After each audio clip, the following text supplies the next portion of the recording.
유한타증권 유동원 글로벌 자산 배분 본부장님과 함께 보도록 하겠습니다. 어서 오세요. 네, 어서 오십시오. 안녕하십니까. 네. 반갑습니다. 네. 본부장님 뵈면 항상 저는 네. 건강 괜찮으신지 항상 여쭤보고 싶거든요. 네. 잘 막 케어해드리고 싶고 그래서 몸은 괜찮은데 어떠세요? 네. 자꾸 목소리가 지금 갈라져요. 계속. 그래요. 오늘도 새벽에 방송하다가 갑자기 목소리가 제가 나와가지고. 목을 지금 한 8년째 쓰면서 방송을 하고 있는데요. 네. 몸이 약간 신호를 보내는 거기도 해요. 목을. 그래서 그렇구나. 항상 좀 잘 쉬어주시면서 또 틈틈이 하셔야 그렇죠. 오기 전에 1시간 자고 왔습니다. 잘하셨습니다. 잘하셨습니다. 그래서 네. 항상 건강을 좀 잘 챙기셔야 또 저희한테도 계속 좋은 이야기 해주실 수 있으니까 네. 이런 말씀을 드리면서 오늘 준비하신 내용도 저희 또 바로 들어가 보겠습니다. 본부장님. 네. 네. 자, 어쨌든 시장의 변동성이 확대가 되고 있는 건 사실이고요.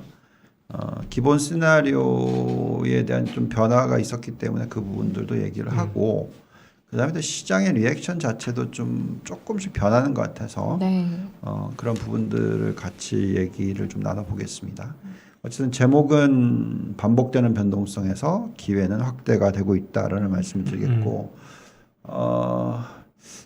뭐 간단하게 저한테 질문을 많이 하시는 분들이 얼마나 닥한 버블의 재현이 일어날 거라고 생각하시냐라고 물어보시면 한 50%? 50%? 많이 올라갔어요. 네.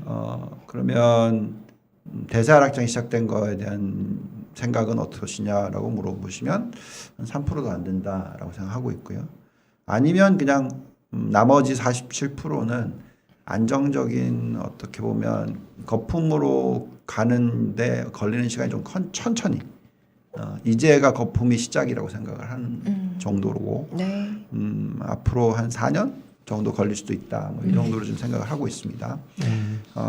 그래서 우선 그 부분들을 좀 짚어보면은요. 네. 우선 미국 증시가 저희가 이제 지난주까지만 하더라도 또 조정이 왔었잖아요. 네. 그렇죠. 우리가 이제 지금 쭉 저희가 방송을 해오면서 기억하시는지 모르겠지만 8, 9, 10월 달에 조정 그게 이제 계절적인 요소 그 다음에 테이퍼링 우려로서 5%에서 10% 사이의 조정이 있으면 어떤 시간의 기간 한 6개월 정도의 기간을 두고 다시 시장은 상승을 하고 그 다음에 이제 금리 인상 우려 때문에 또 10에서 20% 정도 조정이 올 거다.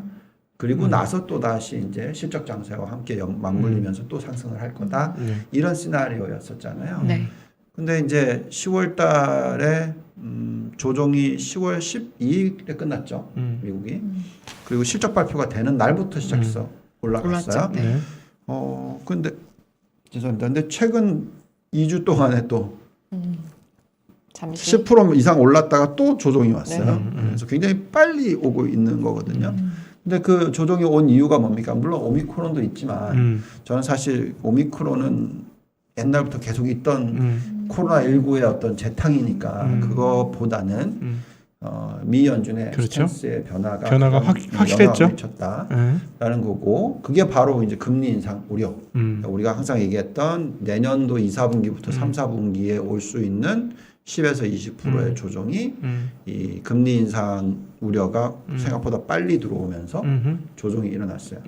근데 이제 재밌다고 하기보다는 변동성을 야기하는 부분이 이게 워낙 빨리 들어오다 보니까 또 빨리 조정을 받고 또 빨리 반등을 하고 그래서 제가 볼 때는 그래도 이게 끝은 아니라고 생각해요.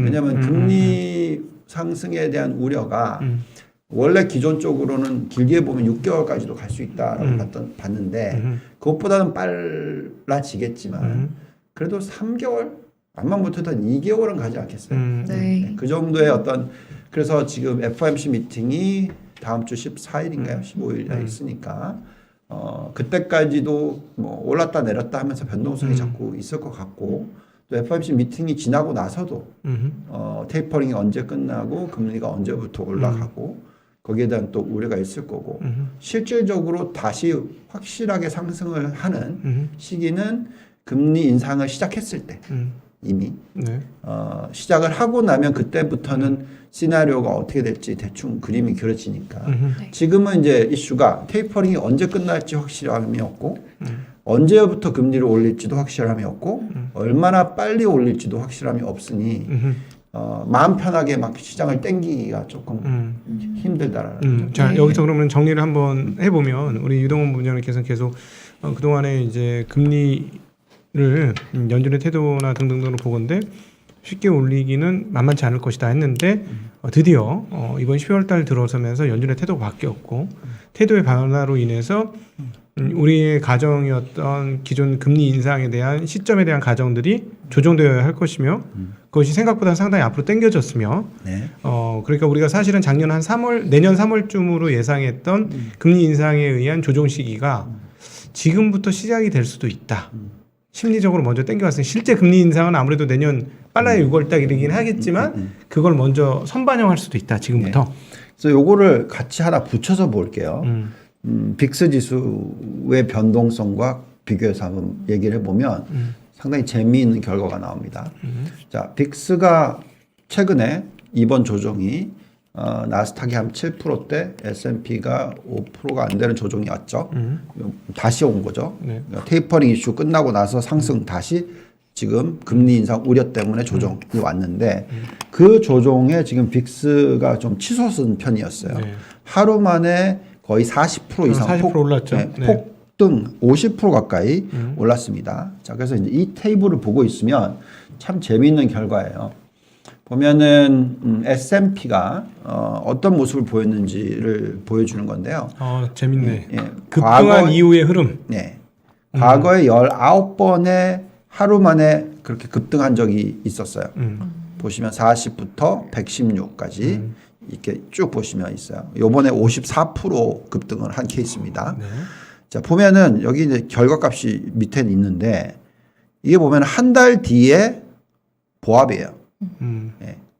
빠지더라도 다시 올라오는 네. 굉장히 짧게 조정이 끝나는 거죠. 보면은 그 다음에 확률적으로는 70%예요, 그죠? 네. 네. 그 다음에 3개월 뒤에 플러스 5%.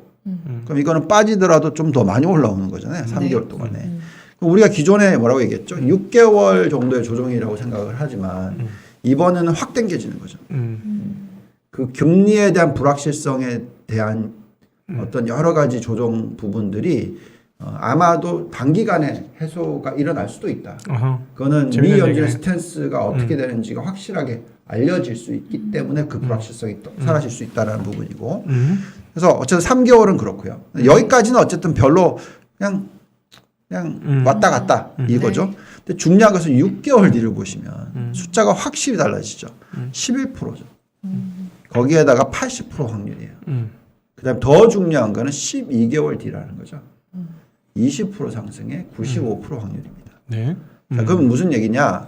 내년 12월 이맘때가 됐을 때는 미국 증시가 지금보다 20% 정도 더 올라가 있을 거라는 거죠. 논리적으로 보면 대체적으로 이게 변동성이 빵 터져, 저 VIX 빵 터질 때는 급락했을 때 빵 터지는 거잖아요. 위로 급등했을 때는 별로 안 터지는 거니까. 그러니까 급락하고 나면 주가가 시간이 지나면 오른다라는 건데 앞단 코너에서 일부 코너에서 우리 서철수 미래에셋 센터장님 하신 말씀이 좀 설득력 있었어요. 그러니까 무슨 말이냐면 이번에 오히려 연준이 금리 인상을 하려고 하니 기대 인플레이션을 급하게 이제 금리 인상을 하려는 스탠스를 취하고 나니 확실하게 기대 인플레이션을 잡고 있는 것 같다. 확실하게 시장이 시그널을 줬다. 우리는 잡을 거야. 그러니까 오히려 시장이 되게 안정되는 것 같다. 네. 라는 얘기를 했는데 그 말인즉슨 지금의 금리 인상은 과거의 금리 인상하고 다르게 과열을 살짝 조정해주는 금리 인상일 뿐이지 시장이 넘어질 만큼의 금리 인상은 아닐 거라는 걸 시장이 벌써 알았을까요? 전 요즘 그게 제일 궁금한데. 그거를 이제 보여드릴게요. 네. 자, 그래서 이게 지금 원래 기존에 우리가 예상이었잖아요. 이게 기존의 예상은 테이퍼링으로 5%에서 10% 조정. 그 다음에 미국 10년 국채 금리가 2022년 내년도 하반기에 2% 도달. 2% 도달을 해야지 미 연준이 금리를 올리는 신용을 할 거다. 네. 왜냐하면 장내 금리 차가 축소되는 부분에 대해서 걱정을 항상 하기 때문에 그래서 결국은 조정은 2022년 2분기, 3분기 금리 인상 시기는 2022년 말 2023년 초 이게 원래 기존 시나리오인데 이것도 사실 좀 더 땡겨진 거였죠. 네. 네. 그리고 나서 이제 2024년에 어떤 2024년이 지나고 나서 2025년쯤에 이제 대세 하락장이 시작될 거다. 이게 기존 시나리오였는데 요걸 요렇게 바꿨습니다. 바꿨네요. 네. 네. 어떻게 바꿨냐면 테이퍼링의 조정, 그 금리 인상 우려로서의 5% 10% 조정. 근데 굉장히 짧아요, 둘 다.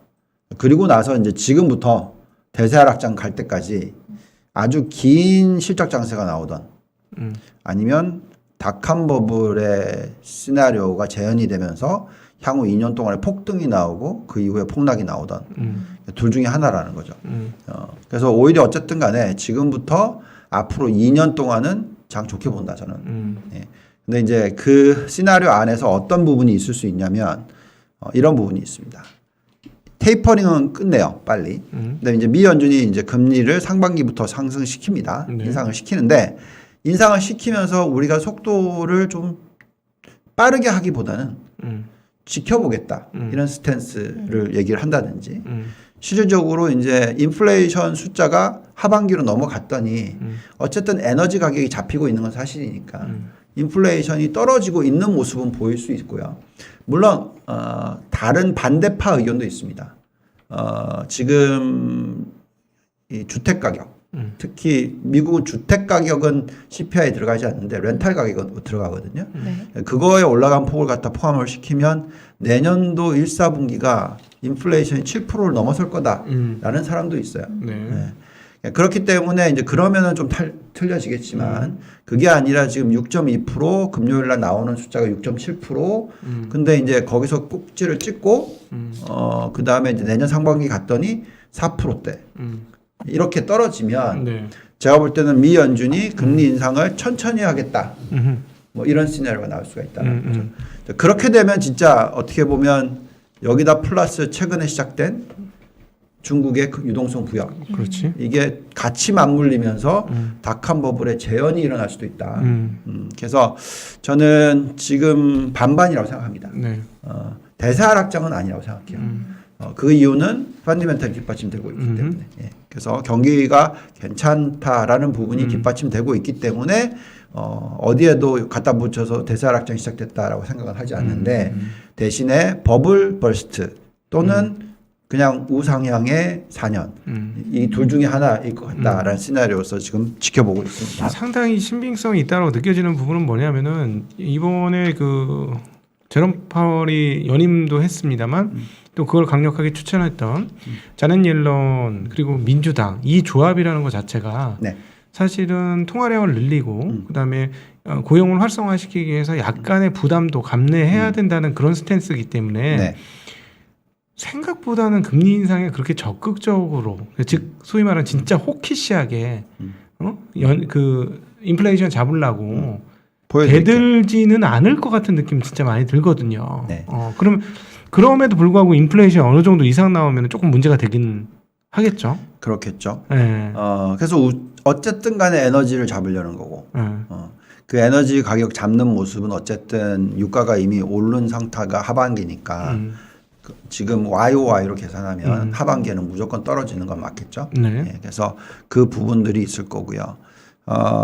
결국은 이제 임금 상승률과 그 다음에 노동 참여율 그리고 실업률 요거에 이제 다 연결이 되면서 인플레이션에 대해서 이게 장기화될지 안 될지에 대한 얘기가 그러겠지? 계속 가시화되겠죠. 네. 그 부분을 보면서 또 판단을 하면 될 것 같고요. 네. 실질적으로 닷컴 버블이 일어났었을 때 노동 참여율이 미국 역사상 가장 최고치를 치솟았고 그때 고용 실업률 숫자가 4% 미만으로 떨어졌었고 그때만 하더라도 노동 참여율이 가장 높은데도 불구하고 4% 미만으로 떨어졌었고 거기에 임금 상승률은 거의 6, 7% 이상의 숫자가 나왔고 네. 그러니까 거의 뭐 이건 과열이 될 수밖에 없겠구나 인플레이션이 높게 나왔겠구나 하는 그런 상황이었고 실질적으로 미 연준도 1년 반 동안에 1.75% 올렸고 그죠? 그래서 그런 부분을 생각을 한다면 제가 볼 때는 그건 또 지켜봐야 되고 그렇다 하더라도 닷컴 버블은 나올 수도 있는 거죠. 그때도 일어났으니까. 네. 자, 그래서 어쨌든 우리는 이제 어떤 거를 지금 비교하고 있냐면 최근에 이 장단기 금리 차가 빠르게 떨어졌어요. 네, 급하게 떨어졌죠. 네. 빠르게 떨어지는 모습을 과거에도 닷컴버블이 일어나기 전에 두 번을 보여줬거든요. 그래서 지금 이렇게 장단금리차가 좁혀지는 이유는 당연히 장기금리가 떨어졌는데 이제는 또 안 떨어지고 있고 안정을 찾았지만 떨어지는 과정에서 단기금리는 미 연준이 금리를 올려야 되니까 올린 것을 반영을 하니까 올라가다 보니까 이렇게 올라가다 보니까 2년짜리가 결국 장단금리차가 좁혀졌고요. 그래서 이거를 이제 과거하고 두 차례를 비교해 보는데 자 보시면은 전 이 그림 너무 재밌어. 예, 공교롭게도 딱 11월, 12월 달이에요. 두 번이 다. 네. 보시면 어쨌든 경기 침체에서 벗어나서 많이 올라갔다가 떨어지기 시작했는데 갑자기 이제 이 시점에서 1% 딱 수준부터 확 떨어졌죠. 이게 딱 11월, 12월이에요. 네. 예, 11월 초부터 12월 28일까지. 그리고 나서 안정을 찾고 다시 올라갔고 이런 모습이 나왔습니다. 자, 이때가 엄청난 상승장이에요. 예. 엄청난 상승장인데 어느 정도 상승장이냐. 미 연준의 금리 스탠스도 한번 보시죠. 요때예요. 요때. 빠르게 올리잖아요. 네. 그리고 나서 올리고 났더니 아닌가? 또 내렸어. 그러다가 또 올렸어. 또 내려요. 근데 여기에 이제 그 IMF가 있고 그리고 나서 이제 안 되겠구나 진짜 올려. 이렇게 된 시나리오란 말이죠. 그러니까 왔다 갔다 했겠죠. 헷갈리는 시나리오. 그래서 장단기금리차가 어떻게 보면 역전이 될 뻔했다가 올라가고 그냥 이런 식의 왔다 갔다. 그러면서 이제 시장의 상승이 보여줬는데 이때 이 구간이 정확하게 이런 모습이 나왔어요. 6.7% 하락을 했고 8.7% 하락을 했어요. 94년은 그때 그 11월 달부터 12월 달까지. 그러더니 50% 급등. 금리 올렸을 때죠. 저 왼쪽에 첫 번째 금리 올렸을 때 주가 빠졌다가 이렇게 올라갔고 또 나스닥은 거의 60% 가까이. 그러니까 S&P보다 나스닥이 더 많이 오르는 시나리오. 당연히 이때는 인터넷 그때 시대니까 그죠? IT에 대한 기대가 굉장히 높았을 때고 지금처럼 우리가 4차 산업혁명에 대한 기대가 높은 것처럼 자 이런 모습이었죠.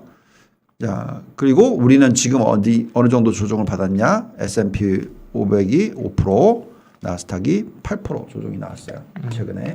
자, 그리고 나서 이제 다시 반등이 일어납니다. 네. 그래서 전액과 비교를 하면 요게 끝나고 이제 이 상승주의가 왔을 수도 있다라는 거죠. 아니면 이때일 수도 있다. 이때도 또 재미있는 현상이었던 게 장단기금리차가 역전이 됐어요. 한번 살짝. 그러더니 쭉 올라왔어. 그러다가 또 다시 떨어지는 모습이 딱 또 11월 달, 12월 달에 나왔습니다.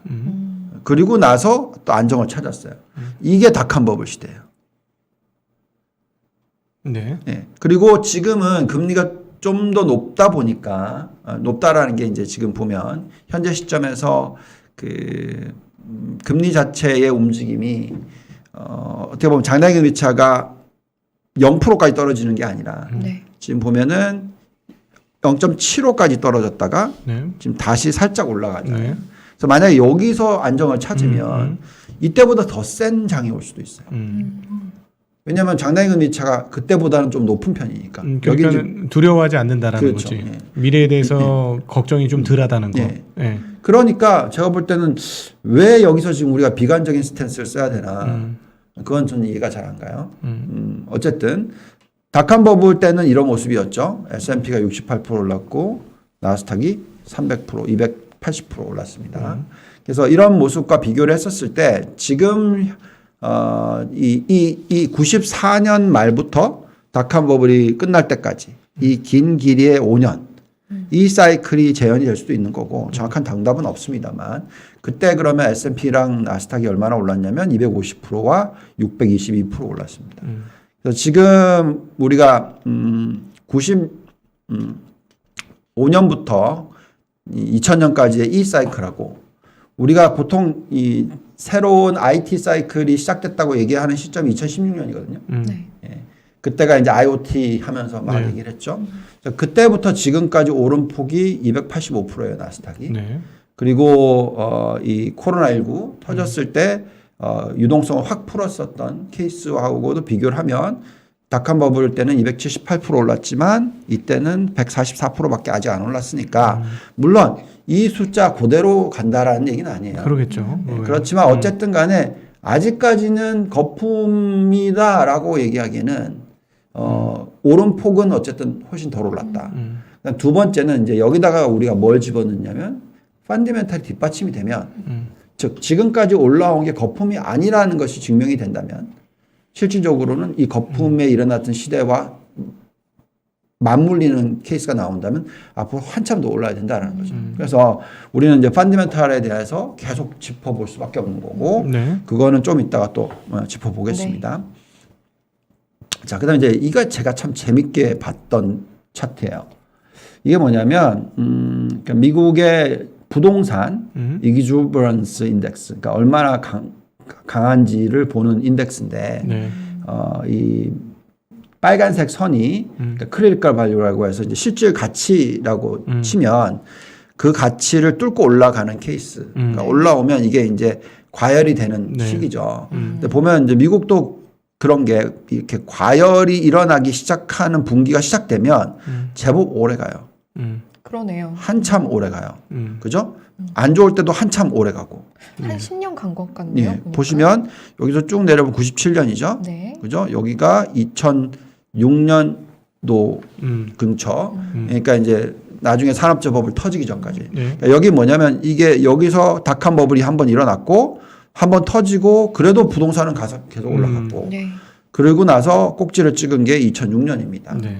보면 어쨌든 이렇게 올라가기 시작한 것부터 시작해서 여기서부터 닷컴 버블이 터지는 시기까지 거의 한 2년 넘게 걸려요.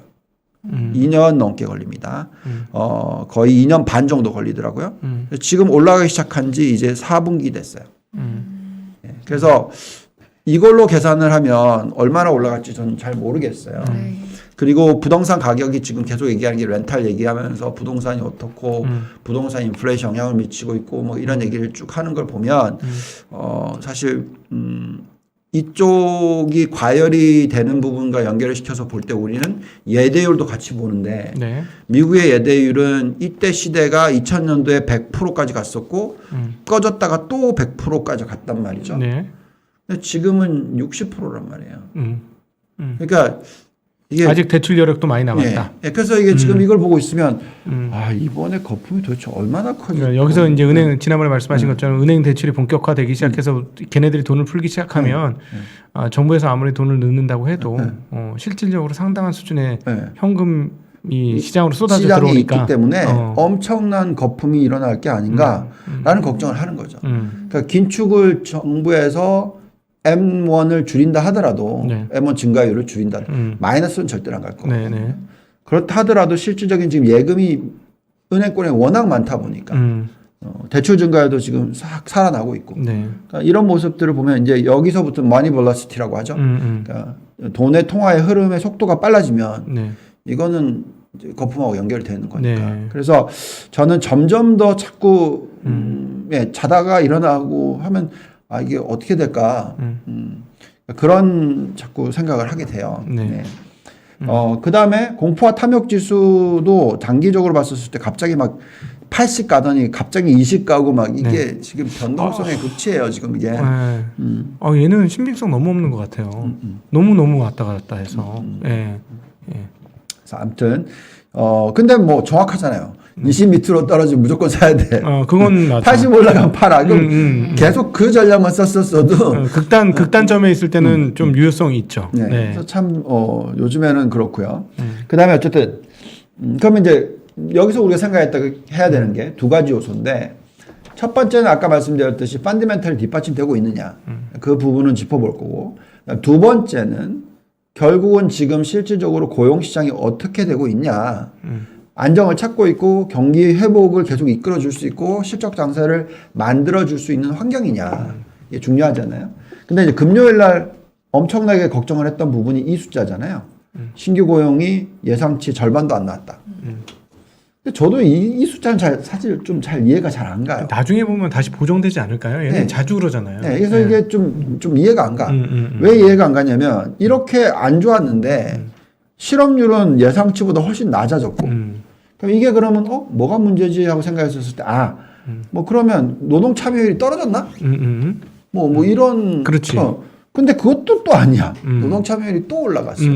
그죠? 네. 61.8%로 올라갔으니까 네. 그럼 뭔가 이게 지금 앞뒤가 안 맞는. 네네. 예. 근데 저는 기본적으로 실업률과 노동 참여율은 좀 약간 긴 패턴으로 보는 거니까 네. 이 숫자가 더 맞다라는 거죠. 그러면 한 달 동안에 이 고용 숫자가 잠깐 안 나온 거 가지고 우리가 너무 걱정할 필요는 없을 것 아니 같다. 지금 구인 구직은 1,100만이래요. 네. 구직 구인의 그게 1,100만이니까 그렇다면은 뭐 저건 언제든지 하시라도 네. 뒤집어질 수 있는 거니까. 그러니까 네. 그 숫자에 너무 뭐 금요일 날은 많이 신경을 썼는데 네. 그게 이제 딱 지나고 나니까 아 이게 아니구나 하면서 시장은 3일 연속 상승을 한 거죠. 잠깐 하나만 더 점검을 해보면 이번에 지금 예상치 CPI 6.7 나올 거라고 주말에 생각을 하지 않습니까? 네. 그거 영향 없을까요? 그거는?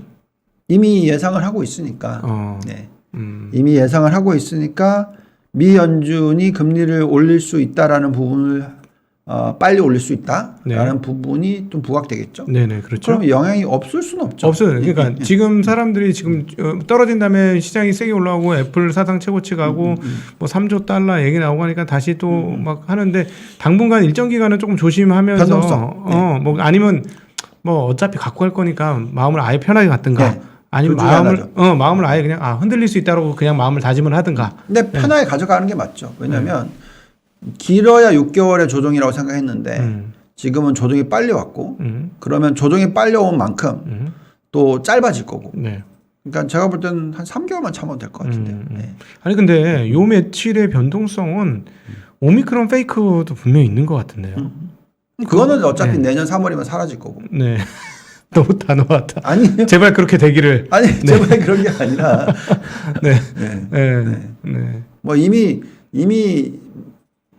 이건 심리적인 현상인 것 같은데 이미 너무나 많은 분들께서 전혀 신경 안 쓰시는 것 같아서 걱정해요 오히려 더. 그렇죠. 지금 한국 같은 경우도 7천 명이고 이제 중증 환자 이렇게 하는데 이제는 다 귀찮아. 더 이상 얘기하지 마. 이제 듣고 싶지 그래. 않아. 뭐 이런 느낌이 이런 좀 있어요. 그러니까. 네. 그래서 치사율이 많이 떨어지지는 않았다 하더라도 네. 예, 떨어진 건 사실이니까 네, 사망자가 늘어난다 하더라도 네. 그냥 시장은 그냥 가는 그런 시나리오가 나올 수도 참 안타까운 얘기지만 네네. 예. 그러면서 이제 나중에는 집단 감염 뭐라고 그러죠? 집단 면역이 생기고 네네. 뭐 이렇게 이어질 수도 있겠죠. 네. 아무튼 자, 근데 정말 중요한 숫자는 이겁니다. 임금 상승률. 예. 임금 상승률을 지금 보시면은 5%대 그죠? 이 전달 대비해서 숫자가 좀 꺾여 내려오긴 했지만 작년 동기 대비해서 계속 5.8% 숫자가 나오고 있고 네. 상승 추세에 있으니까 이거는 실업률이 어떻게 되든 말든 간에 그렇지. 뭐 어쨌든 소비는 5, 6% 생긴다라는 거죠. 임금 느는 만큼. 네. 그 정도는 늘어날 거니까. 네. 그렇다라는 것은 미국의 GDP 성장률이 가장 낮게 봤을 때 3.5%. 3.5%의 성장률은 간다. 그래서 골드만삭스가 뭐 4.2%에서 3.6% 내렸다. 이미 시장은 이제 그걸 예상하는 거고, 네.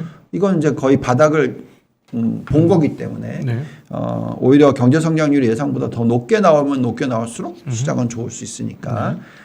지금 계속 말씀을 드리는 거는 어쨌든 이번 조정이 금리 인상 우려와 인플레이션 우려 때문에 좀 더 이어질 수는 있으나 그 길이가 짧아질 거고 그 폭이 예상보다는 낮을 수도 있다. 네. 예, 그게 10에서 20% 조정에 3개월에서 6개월 정도의 조정이라고 원래 생각했다면 네. 이번에는 훨씬 짧고 네. 훨씬 약하게 조정이 있고 나서의 상승일 수도 있다. 네, 이런 부분을 말씀을 드린 겁니다. 네. 그 시점이라는 건 결국은 시장에서 금리 인상을 소화해내는 과정인 거죠. 그렇죠. 예, 그러니까 꼭꼭 씹어서 얼마까지 소화를 다 시키느냐, 그거에 씹는 시간과 그렇죠. 소화시키는 시간만큼 걸린다. 네, 이번엔 근데 워낙 대담들 해주셔가지고 좀 그쵸. 네, 코로나를 이렇게 해결하시는 걸 보면 해결한다는 것이 아니라 시장에서 이렇게 그런 반응하는 말을 걸 보고. 보면, 그러니까 오미크론 아니 기다렸던 그러니까 중증 환자에 대한 치명률이 좀 낮다는 얘기 나오자마자 미친 듯이 반응하더라고요. 네. 그러니까 너무 오래 참은 거죠. 그렇지. 사람들이. 예. 그래서 좀 걱정은 됩니다. 예. 게다가 지금 이 장단기 금리차가 축소가 되니까 오히려 성장률이 올라가죠. 여신 증가율이. 그것을 좀 한 번만 설명해 주세요. 왜 장단기 금리 차가 줄어드는데 은행이 더 여신에 돈 빌려주는데 더 열심을 내는지 기초적인 거긴 하지만 간단하게 얘기를 하면 네. 마진이 축소가 되니까 물량을 늘려서라도 이익을 늘리겠다 이거죠. 근데 이제 저 장단기 금리차 0%로 가버리면 돈을 빌려줄수록 손해니까 거기서 갑자기 급 스탑이 되는 거죠. 그래서 그게 경기 침체와 연결이 되고 그게 결국 금융 위기와 연결이 되든 아니면 큰 대세 하락장과 연결이 되는 거죠. 그래서 어쨌든 0% 이상에서 유지되는 게 중요한데. 아 중요한 말씀하셨네 진짜. 그게 역전되면 역마진이네요. 예. 은행이. 예. 그래서 대출을 더 늘리고 싶어 하지도 않은 거죠. 단기로 빌려와서 장기로 빌려주는데 장기 금리가 낮아지니 예를 들어 100원 주고 빌려왔는데 50원밖에 못 받아. 막 90원밖에 못 받아. 이러면 손실이니까 급격하게 대출이 줄면서 줄어요. 유동성 회수나 그런 일이 벌어지니까 긴축이 벌어지는 거예요. 그렇죠. 민간 영역에서. 그렇죠. 아, 네. 아, 그래서- 오늘 여러분 중요한 얘기 들었습니다. 네. 그렇지만 지금 1%이던 게 0.75 내려가더라도 마진은 유지되니까 네. 그냥 대출을 더 늘리는 거죠. 그래서 지금 현재 시점에서 보시면 저렇게 빨리 올라오고 있고 8% 숫자가 나오고 있고요. 과거에 버블이 일어났을 때 보시면 10% 위로 올라서요. 아마 그런 모습이 나오지 않을까라는 지금 생각이 듭니다. 야, 저 정도 10몇 프로 되면 도대체 통화가 얼마나 늘어날까요? 굉장히 저게 중앙은행에서 통화를 늘리는 거하고 네. 민간은행에서 통화를 늘리는 거하고는 차원이 다른 거겠죠. 들리죠? 네. 그러니까 지금 점점 자꾸 계속 지표들을 들여다보고 있으면 이번에 어떻게 될까 막 자꾸 그 거품으로 가면 굉장히 좀 그냥 약간 광풍이 이번에 쏠려 들어가면은 뭐 부자도 많이 나오겠지만은 뒷단 나중에 상당히 안 좋을 수 있겠네. 그렇죠. 닷컴 버블 이상으로 안 좋을 수도 있겠네 이번에는. 그러니까 닷컴 버블 더 센 게 오고 그리고 닷컴 버블보다 닷컴 버블 깨지는 것보다 더 센 깨짐이 오는. 긴장되네요, 본부장님 갑자기. 아 근데 그 시간이 좀 남았다는 거예요. 그러니까 그때까지는 시간이 좀 그렇다고 남았. 해도. 네. 네네네. 그러니까 버블이 제가 요즘 표현해 방울이 2개도 버블이지만 방울이 200개도 버블이다. 2개에서 200개, 300개로 가는 과정이 있을 수 있는데 갑자기 뻥 터진다. 터질 때는 터질 때는 뻥 터지는데 뽕알 이렇게 저기 버블이 늘어나면서 방울이 늘어나면서 그게 어디까지 늘어날지는 예측 불가다. 근데 터지기 시작하면 다 터지는 거예요. 한꺼번에 터지. 그게 무서운 거지. 그게 무서운 거. 그런데 이제 그런 게 조금씩 대비를 해야겠다는 마음이 들기 시작하면 가장 좋은 대비하는 방법은 뭘까요? 현금 보유죠. 현금 보유? 현금 근데 보유죠. 현금이죠, 현금. 그럼 비중이 항상 좀 고민이 돼서 근데 그건 다 개인마다 다른 걸까요? 아니면 뭐 적정선이 있을까요? 아, 현금 그거는 보유의 적정선은 없어요. 없어요? 절반만 갖고 있다가도 저희 경험상 2000년 닷컴버블 깨지고 예를 들어서 나 50% 현금 갖고 있고 나 돈 많이 벌었으니까 2배 벌었어. 그래서 50% 현금 들고 있고 50%만 나 투자하고 있어. 근데 50%가 싹 오를 수 있어요. 그러니까 어디서 들은 게 있어서 한 30% 했다가 나중에 보면은 또 약간 이게 더 늘렸어야 됐나 더 줄였어야 됐나 그럴 때가 전 개인적으로 많아서 그래서 지금 유동훈 본부장님과 네. 이 우리 연합인포맥스를 이제부터는 놓치지 말고 잘 시청하셔야 된다는 얘기예요. 아주 좋은 답변을 해주셨어요. 아니 왜 그러냐면 이게 진심을 저도 담아서 진심이에요. 네. 진심을 담아서 말씀드리는 게 이게 네네네. 뭐냐면 어떻게 되냐면 먼저 빨리 철회해가지고 현금 보유하면 어떤 일이 벌어지는지 아세요? 어떻게 되죠? 8분 흥선에 돈 더 들어갑니다. 이거 너무 많이 그러니까 봤어요. 절대 안 이거는. 돼요, 그러면서 이제 산산조각 나는 거예요. 대출까지 땡겨와서 붙는다니까. 너무 억울해서 그 사이에 못 먹은 게. 그러니까 이런 느낌인 거죠. 지금 와서 부동산 사시는 거. 책임지실 수 있는 발언이세요? 위험한데. 그러니까 비유를 하자면 네, 그렇다 비유를 말씀하셨어요. 네네네. 나는 옛날에 샀어야 되는데 잔뜩 다 올랐을 때. 지금 100%더 오르고 나니까 그렇죠. 적정 가격이 예를 들어서 100%만 올랐을 때야 되는데 네. 200% 오르니까 안 사다가 300% 오르니까 그때 사면 그 거품이 1단계, 2단계, 3단계 갔는데 그렇지. 3단계에 지금 사는 거니까 그렇죠. 4단계 갈 수도 있죠. 5단계 갈 수도 있어요. 맞아요. 근데 진짜 근데 그 부동산 한번 꺾이기 시작하면 장기 꺾이니까 참 그리고 잘 안 팔리는데요. 정말 그게 좀 문제죠. 그거 다 부동산 가져보신 분들은 다 경험하는. 예. 아직도 기억에 나는 게 제가 싱가폴로 이사가 아니라 이제 어쨌든 그쪽에 헤지펀드를 하려고 집을 전월세를 주고 갔는데 네. 거의 뭐 정말 너무 힘들었어요. 아 왜요? 너무 비싸서? 아니 안 나가서. 그 집값이 빠지기 시작하니까 지금 전월세 심지어는 산 것도 아닌데 월세를 안 내겠대 자기가. 무슨 말인지 모르겠는데. 그러니까 전월세가 있을 거 아니에요. 네네. 그거 자기가 그냥 돈이 없대. 나 월세 안 내겠다. 월세 안 이랬다는 낸대. 거예요. 그냥 전세에서 까래. 집을 이런 갖고 케이스가 계셨는데 있는. 싱가포르에 내 집을 갖고 있으셨는데 싱가포르에서 말고요. 한국에다가 싱가포르 갔을 때 그 집을 팔지는 않고 그냥 전월세를 주고 한국에 전월세를 줬는데 엄청 고생했어요. 집값 몇 떨어지는 년이 거 걸리냐면 거의 4년 5년 동안 계속 그러다 어느 순간에 갑자기 막 이렇게 된다 그죠. 저희가요 지금 시청자분들도 거의 부동산 얘기 한번 나오기 시작하니까 약간 광풍 같은 느낌이 드는데 이제 다시 돌아와서 알겠습니다. 아니 지금 경험담이시잖아요. 네. 옛날에 집 사놨다가 그쵸. 집값 떨어지니까 네. 팔리질 않고 너무 월세도 안 저는 내더라. 비교해서 들었죠. 근데 이제 또 부동산 얘기 저희 세상을 따로 돌고 도니까 시간을 가지고 들어보도록 하고 아무튼 다시 주식으로. 주식은 네. 거품이라고 생각하더라도 이제 1등선도 안 온 정도. 앞으로 2등선, 3등선이 남아있다고 생각하니까. 그래서 부동산보다는 주식에 대해서 좀 제가 또 그럼 증권사하고 뭐라고 하실 것 같은데. 아무튼 그냥 제 분석이 그렇습니다. 그냥 본인이 분석을 하시면 좋겠네요. 그 부분에 있어서. 자, 그 다음에 이제 이 숫자를 보고 있으면, 정말 4차 산업혁명이 오기는 왔구나 하는 생각을 해요. 제조업 PMI 지표가 2000년도 닷컴 버블 때가 요 수준인데. 이거 비제조업인데? 죄송합니다. 비제조업이 요 정도 수준인데 지금 이걸 다 뚫고 올라왔어요. 역대 히스토리컬 하이. 아니 잠깐 궁금한 게 비제조업에 뭐가 들어가기 때문에 기술 혁신이라고 말씀하시는 거예요? 서비스업이잖아요. 그러면은 그 닷컴 기업 빅테크 기업들도 서비스업 그 중에 많이 들어가 있는 거죠. 포진이 되니까 그래서 오케이. 결국은 제조를 하는 게 아니잖아요. 그렇죠. 물건을 만들어내는 게 아니라. 그래서 참 어느 정도 이 숫자가 도대체 어떻게 나오는 건지 저도 헷갈리는 정도. 앞서 메타버스를 얘기했습니다. 네. 좀 메타버스한 상황이죠. 그렇죠. 메타버스한 상황입니다. 아무튼 지켜봅시다. 자, 그 다음에 이제 또 재밌는 숫자는 이 유동성 증가율은 실질적으로 원래 이제 M1 증가율이 높고 M2 증가율이 훨씬 더 낮으면 결국은 그게 마니 벌러시티가 떨어지는 거니까 이 통화의 속도가 떨어지는 거니까 효율성이 안 좋은 건데 최근은 많이 붙었어요. 그래서 M1 증가율과 M2 증가율이 어쨌든 많이 붙었고 결국 M2 증가율이 지금 13%가 나오고 있다라는 것은 그만큼 증시를 올릴 수 있는 힘이 있다라는 부분이고요. 과거에 이 숫자를 가지고 항상 그 상승 여력을 계산을 했던 부분이 있어요.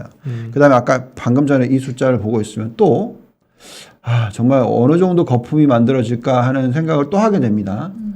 정말 미국 사람들이 지금 옛날에는 이런 일이 없었는데 예금 증가율이 2자릿수. 아무튼 예금 증가요? 지금 보시면 예금 증가율이 대출 증가율이 아니고 이거는 예금, 캐시. 그 돈을 넣는다는 거 아니에요? 은행에다가. 그만큼 지금 돈이 많다라는 거죠. 그러네. 저게 시한폭탄이네. 어디로 튀느냐에 따라서요. 주식으로 튀면 주식이 터지는 거고.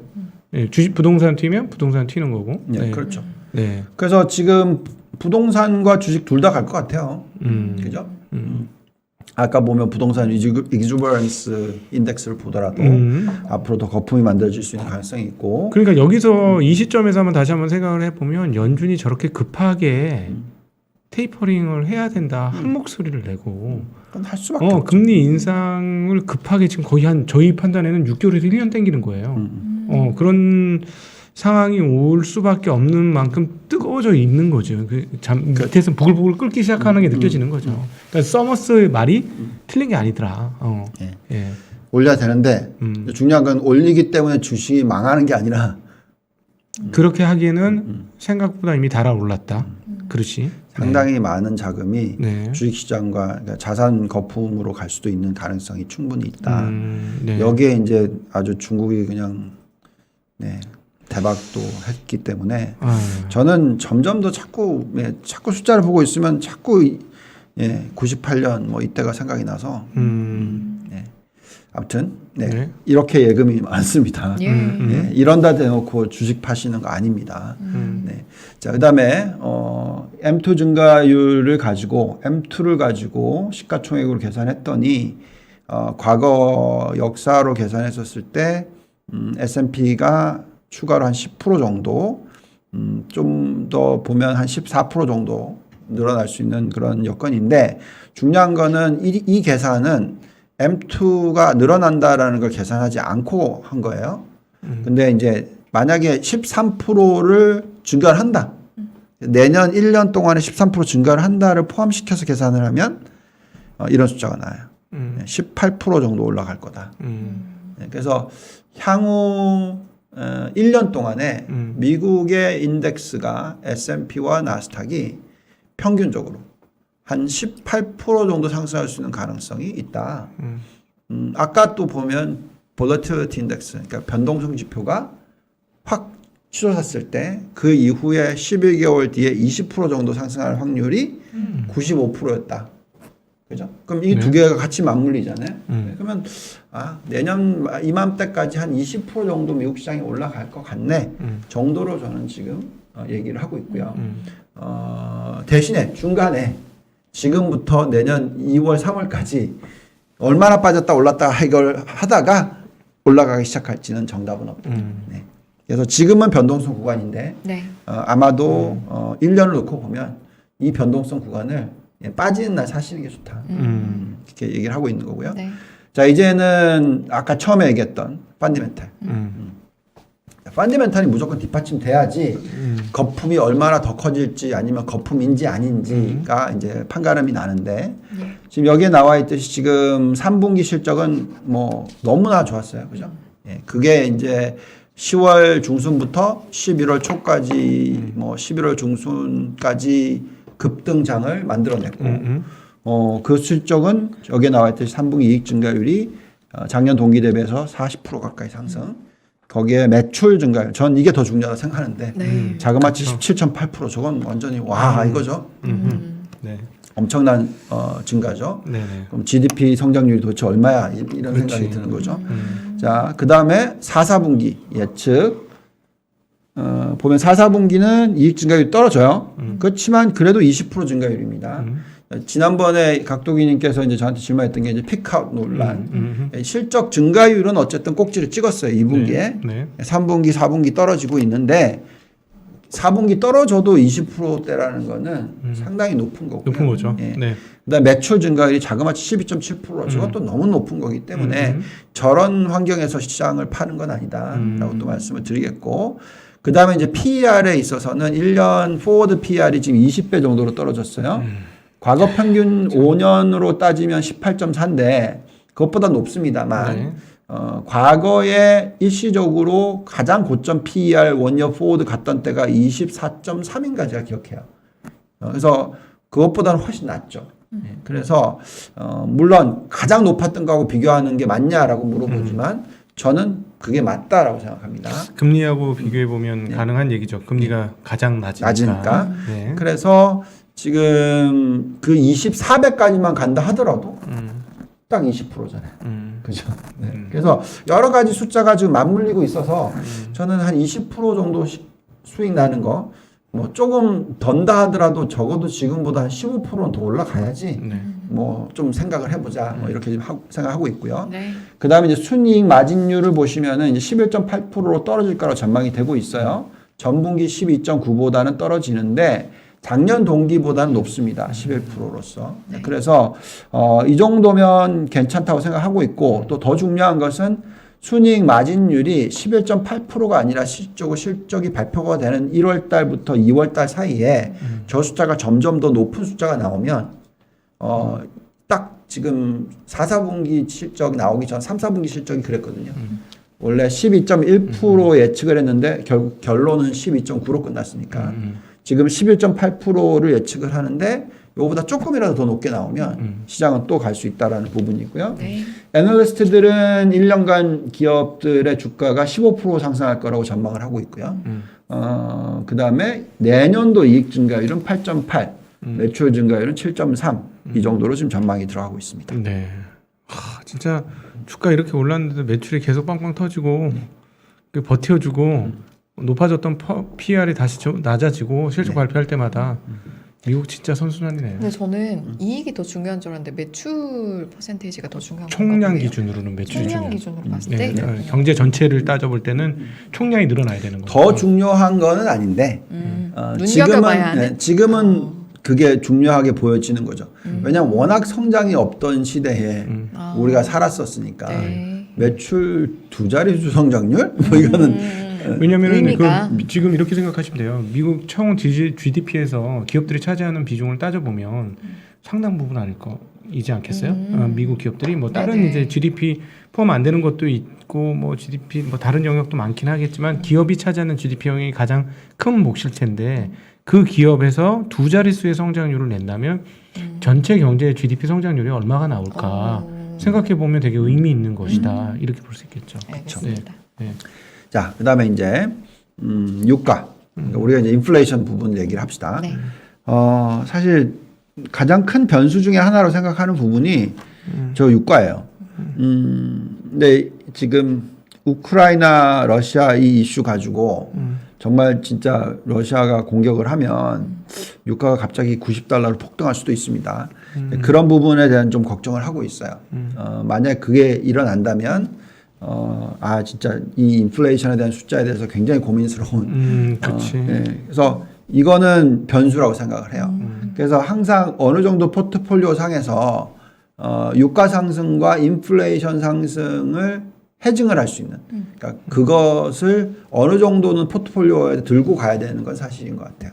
그래서 우리가 유가 관련주들이라든지 에너지 관련주에 대한 비중은 전체 포트폴리오에 제법 큰 비중을 두고 가야 된다라고 얘기를 하고 있습니다. 본부장님, 네.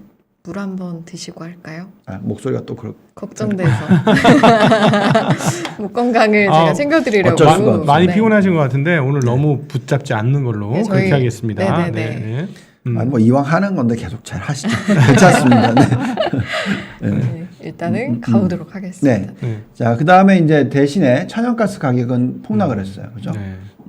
그래서 이게 또 러시아하고 연결이 돼 있습니다. 그렇죠. 예, 그래서 이게 참 최선을 다할 것 같아요. 미국의 입장에서는 에너지 가격만큼은 왜냐하면 이게 여러 가지 전략하고 다 맞물려 있어요.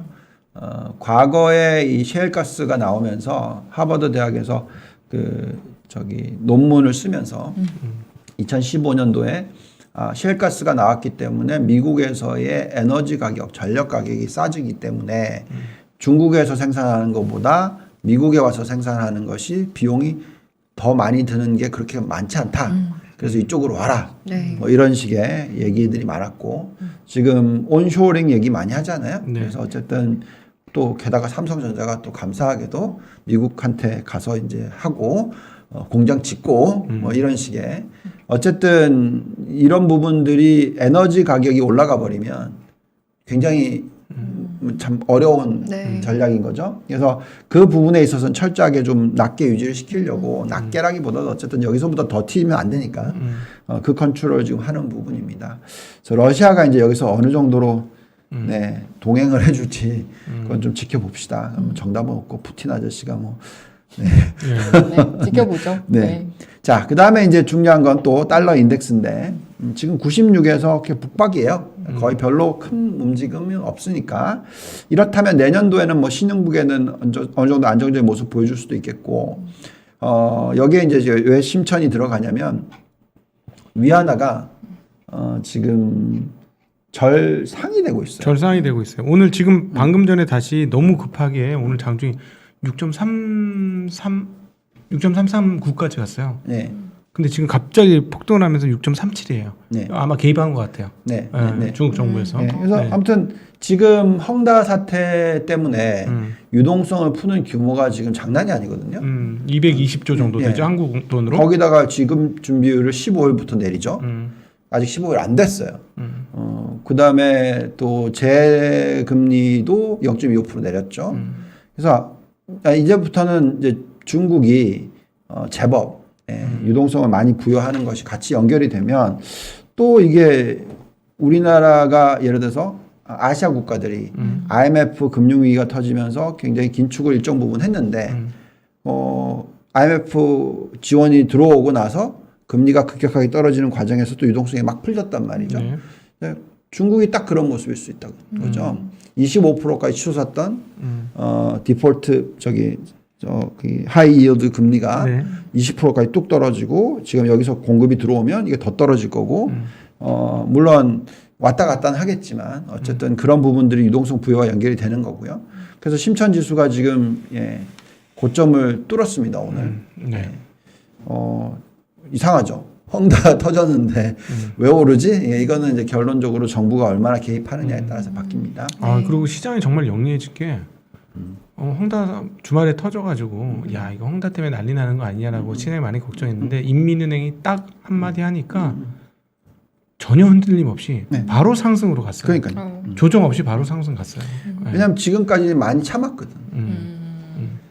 그러니까 아는 거야. 그거 이번에 전 그게 제일 놀라웠어. 다 알고 있네. 어떻게 이렇게 학습이 돼 있지? 할 정도로. 네, 그분이 신기하더라고요. 네, 정말. 맞습니다. 지금 M2 증가율 이제 숫자가 곧 나올 거거든요. 11월 달 숫자가 지금 8.7%에서 10% 위로 튀는 모습 나오잖아요. 그럼 중국 증시 심천은 날아갈 겁니다. 제 개인적인 의견은 물론 제가 틀릴 수도 있고요. 그렇지만 그럴 확률이 높다. 네, 그렇게 판단이 들고요. 그럼 중국 투자해야죠. 해야죠. 네, 해야죠. 네. 저희는 포트에 20% 계속 말씀드렸죠. 그 이상은 넘지 마시고. 지금 보시면 위안화가 이렇게 지금 참 이게 엊그저께 그림이라서 그런데요. 오늘 아침은 저기 6점 지금 저 왼쪽 저 밑에 있잖아요. 저만큼까지 떨어진 거예요. 6.3대. 3대. 깜짝 놀랐어요. 다시 또 올라갔고. 그러니까 얘네가 계속 뭐 6.35를 마치 마지노처럼 쫙 지키고 있었거든요. 그게 무너지더라고. 근데 지금 보니까 또 급하게 개입을 한 걸로 봐요. 6.37로 다시 돌아오긴 했는데, 야 이게 이론적으로 안 맞는 거잖아요. 돈 풀었는데 환이 강세야.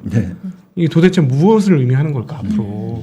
재미난 상황입니다. 재미난 상황이죠. 그래서 지금 미국과 중국이 어쨌든 핵심인데, 제가 볼 때는 긴축으로 가기보다는 오히려 여러 가지 부분에서 미국 같은 경우에는 미 연준이 긴축을 간다 하더라도 통화의 속도가 빨라지면서 대출 증가율이 늘어나고 예대율이 올라가는 시나리오가 나오면서 과거에 닷컴 버블이 일어났던 시기 비교할 만한 어떤 큰 성장이 나올 수도 있는 거고 중국의 입장에서는 이제 참았던 걸 갖다 풀기 시작하니까 그래도 지난 1년 정도는 훨씬 더 긴축적인 행동을 해왔는데 여기서부터 이제 풀리기 시작하면 어떤 효과가 나올지 상당히 기대를 하는 거고 두 국가의 지금 GDP 규모가 두 개를 더하면 전 세계의 절반이니까 그죠? 그런 상황에서 지금 상당히 중요한 어떤 기로에 서 있다. 근데 그 기로에 서 있을 때 비관적인 시각으로서 시장을 들여다보시면 좀 많이 힘들어지실 수 있으니까 제발 그러지 마시라는 얘기를 해드리는 거고요. 비트코인도 마찬가지인데요. 많은 분들이 찰리 먼거, 제가 찰스 먼거라 그랬다고 뭐라고 하셨는데 그거는 찰스의 어브리비에이션이 찰리입니다. 데니얼의 어브리비에이션이 데니인 것처럼. 아무튼 찰스 먼거님께서 가상화폐는 다 사라진다. 아니면 이건 다 닷컴 버블보다 더 거품이다. 그러면서 금요일 날 어떤 주말에 좀 정말 폭락도 나오긴 했죠. 네, 저는 물론 그분의 말씀을 잘 기울여서 들어야 되는 건데 항상 거품에 대한 경각심은 있으셔야 되겠지만 제가 볼 때는 비트코인이 거품이라고 생각하기에는 이 숫자를 보고 있으면 아니라고 판단이 돼요. 왜 그러냐면 지금 대체 자산이 올해 연초 대비해서 지금까지 성장한 거는 비트코인이 많이 빠지고 가상화폐 전체 규모가 확 줄면서 3.8%밖에 증가를 안 했어요. 세 개를 다 더한 숫자가. 네. 근데 아까 보여드렸죠. M1 증가율이 16%. 네. 그러면 저는 이게 두 자릿수로 늘어도 별 상관이 없다고 생각해요. 그렇다라는 것은 가상화폐 시장이 여기서 바로 꺾여서 어떤 닥한 버블 붕괴의 어떤 시그널을 얘기해주고 있다라고 주말에 많이 했거든. 많은 사람들이. 왜냐하면 비트코인이 뭐 마이너스 20% 빠졌어요. 20% 빠졌다가 네. 다 돌렸지만 지금 또 다시 5만 불 위로 올라왔지만 4만 2천 불까지 갔었어요. 네. 예. 그래서 그런 것들을 감안했었을 때는 걱정들을 많이 하실 수는 있겠지만 저는 지금 이 가상화폐 그다음에 NFT, 메타버스 이것과 다 연결을 시켜서 봤었을 때 이게 지금 끝물의 시장 흐름은 아니에요. 그러니까 이렇게 보신다는 거죠. 결국 통화량 증가가 어디 갔느냐. 통화량 증가고는 뭐 예를 들어 인플레이션이 폭발하거나 아니면 통화가치 똥값 된다. 너무나 많은 사람들이 달러가치 떨어질 것이다. 작년에 그런 얘기를 많이 했었는데 결국은 총 유동성을 결정할 수 있는 중요한 실물 유동성을 결정할 수 있는 은행의 대출이 증가하는 이런 상황들이 본격적으로 발생하고 또 하나 매출이 증가하는 이런 상황들이 발생하고 아까 그 총 M1, M1, M2가 두 자릿수로 증가하는 이게 어딘가 박혀야 되는데 네. 어딘가 자리를 잡아야 되는 거예요. 돈이 늘어나긴 했으니까. 네. 그런 것들 중에 한 축이 금, 은, 가상화폐 등의 대체 자산이다. 그렇죠. 그러니까 사실은 이 논리로 따져보면 금은값이 최근에 한 달, 1년 동안 빠진 거는 다 가상화폐 덕분이다라고 그렇죠. 표현할 수도 있는 거지. 딱 그 결론인 거죠. 네. 금과 은 자체가 어떻게 보면은 가상화폐의 한대 윗줄을 뺏겼어. 네. 어쩔 수 없죠. 지금 시대가 그렇게 변하고 있으니까. 저는 어쨌든 NFT든 메타버스든 가상화폐 시장은 제법 됐고 이걸 다 생각해 보면은 아직 뭐 1부터 10까지 가는 길에 있어서 이제 뭐 한 5, 6 정도 왔나 이 정도로 생각이 드는 그런 흐름이고요. 여기서부터는요, 본부장님. 예, 끝냅시다. 분석적인 다 했으니까 저 1분 안에 딱 깔끔하게 결론 봅시다. 딱딱딱 내고 마무리해 보겠습니다. 자, 포트폴리오가 우리가 이제 반도체, 바이오, 신재생 에너지를 성장률 70% 가져가야 되고 가치 30% 가져가야 된다는 얘기는 계속 해드렸잖아요. 그래서 여기서 그냥 오늘은 또다시 한번 반도체 시대로 얘기를 합시다.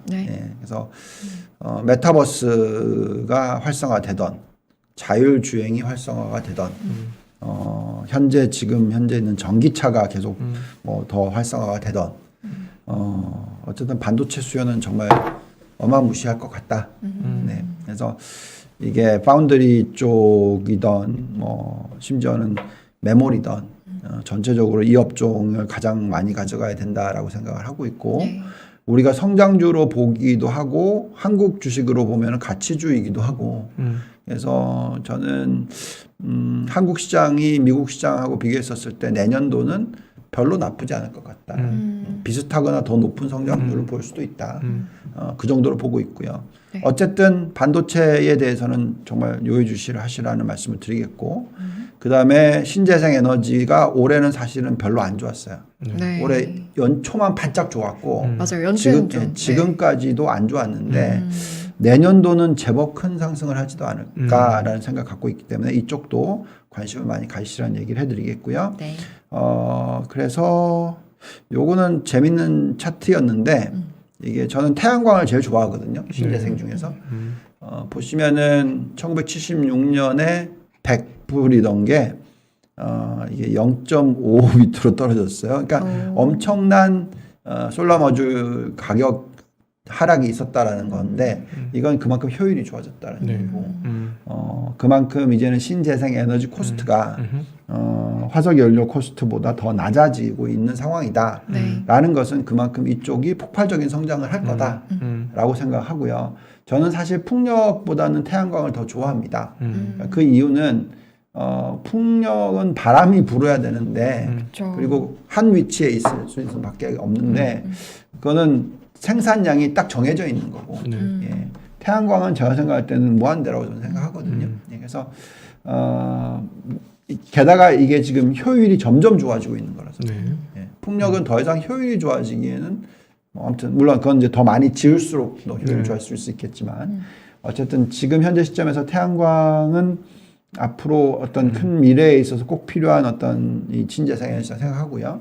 여기에 이제 원자력도 포함이 조금 될 때가 있기 때문에 그 부분도 저희는 보고 있고요. 그래서 이 보시면은 대표적인 ETF들이 신재생 에너지 ETF ICLN PBW, 유가가 XOP, 원자력이 NLR, 유가도 들어가요. 네. 말씀드린 이유가 뭐냐면 유가 관련해서도 지금 가격대만 유지돼도 돈을 많이 버는 기업들이 있습니다. 그 많은 돈을 벌어서 아마 신재생 에너지 쪽에 투자를 할 거예요. 예, 그래서 약간의 믹스처가 생기기 시작한다라는 거고요. 심지어는 중동은 가장 투자를 많이 하는 국가죠. 신재생 에너지에. 예, 그만큼 유가로서 돈을 벌어서 신재생 에너지에 투자를 하는 그런 시나리오가 나오고 있으니까 네. 에너지 부분에 대해서는 정말 중요하게 생각하셔야 됩니다. 특히 4차 산업혁명과 뭐 모든 부분이 지금 에너지 소비량이 늘어날 수밖에 없다. 네. 예, 점점 더 그렇게 될 것 같다. 아니, 실제로 지금 참고로 말씀드리면 그 대장간이라고 하는 파운드리 있잖아요.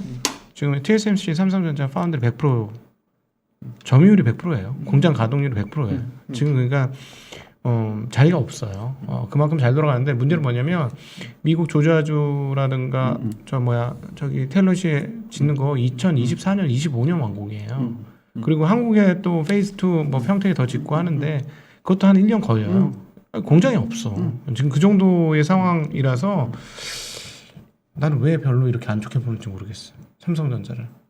전 되게 좋게 봅니다. 네. 근데 사람들이 별로 안 좋게 보잖아요. 이해가 안 돼. 기승전 3전으로 가는 겁니까? 갑자기. 좀 이해가 안 돼. 솔직히 말해서. 팔지 말라고 하는 입장이긴 하지만 네, 이해가 안 돼요. 지켜보시죠. 뭐. 네, 네. 예, 마무리해야 되는 시점이니까요. 예, 네. 안타깝게도 저희가 올해 삼성전자에 대해서 틀렸으니까. 네. 여기서 내년도는- 인정하시고요. 네. 저희 자. 하던 이야기 이제 네. 간단하게 마무리하고 끝내면 될 것 같아요. 네. 그래서 제가 아까 말씀드렸지만 석유 관련주도 여기 SOL까지 들어가 있는데 기본적으로 지금 현재 유가 수준만 하더라도 저평가되어 있어요. 그래서 잘 적절하게 분산 투자를 하는 게 중요하다는 말씀을 드리겠습니다.